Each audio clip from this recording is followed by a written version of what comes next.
আসসালামু আলাইকুম। SN tour and ট্রাভেলসের পক্ষ থেকে সবাইকে জানাচ্ছি পবিত্র রমজানের শুভেচ্ছা ও অভিনন্দন। আজকে আমরা কথা বলবো রাশিয়া নিয়ে, আবারও একটা রাশিয়া নিয়ে কথা বলবো। রাশিয়ার একটা নতুন ডিমান্ড আমাদের কাছে এসেছে। কোম্পানিটা হচ্ছে কুরিয়ার সার্ভিস কোম্পানি, যেটা আমাদের বাংলাদেশে সুন্দরবন এসে পরিবহন যে কুরিয়ার সার্ভিসগুলো আছে পণ্য আনা নেওয়ার, এটার ক্ষেত্রে আমাদের কিছু সংখ্যক লোক লাগবে, অল্প কিছু, মাত্র 10 জনের মতো লোক লাগবে। কাজ হবে প্যাকেটিং করা আর হচ্ছে লুট আনলোডিং। যারা প্যাকেজিংয়ের কাজে যাবেন তাদের পূর্ব আপনার হচ্ছে অভিজ্ঞতা থাকতে হবে 2 থেকে 3 বছরের। আর যারা লুট আনলোডের কাজ করবেন, লুট আনলোড গাড়িতে লুট দিবেন বা গাড়ি থেকে নামাবেন, তাদের ক্ষেত্রে হাইট লাগবে 5 ফিট 5 ইঞ্চি এবং ওজন লাগবে সর্বনিম্ন 60 কেজি।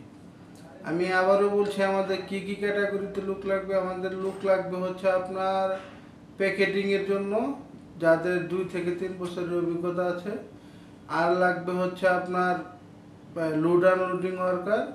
এটার ক্ষেত্রে আপনার 5 ফিট 5 লাগবে উচ্চতা, আর শরীরের ওজন লাগবে সর্বনিম্ন 60 কেজি।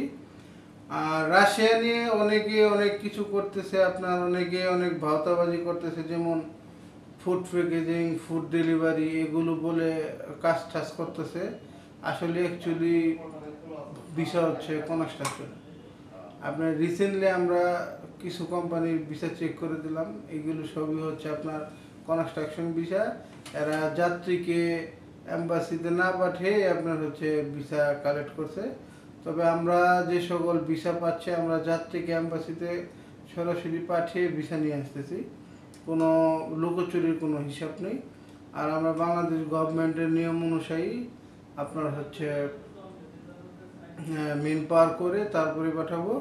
আর আমাদের আজকের ভিডিওটা বেশি লং হবে না, সামান্য কিছু কথা বলার জন্য আছি। আমাদের লুক লাগবে মাত্র 10 জন। যারা এই কাজে অভিজ্ঞ বা যারা যেতে যাচ্ছেন, তারা অতি শীঘ্রই যোগাযোগ করবেন। এখানে কোনো ডেলিগেট লাগবে না, এই কোম্পানিতে এটাতে কোনো ডেলিগেট লাগবে না, সরাসরি ফাইল সাবমিশনে যাবে। যারা আগ্রহী তারা আমাদের সাথে যোগাযোগ করতে পারেন। ইউটিউব চ্যানেলে আমাদের হোয়াটসঅ্যাপ গ্রুপের লিঙ্ক দেওয়া থাকবে এবং নাম্বার দেওয়া থাকবে। আপনারা সরাসরি হোয়াটসঅ্যাপ গ্রুপে অ্যাড হতে পারবেন এবং কি ফোন করেও আমার সাথে কথা বলতে পারবেন। এই বলে আজকে শেষ করছি। আসসালামু আলাইকুম।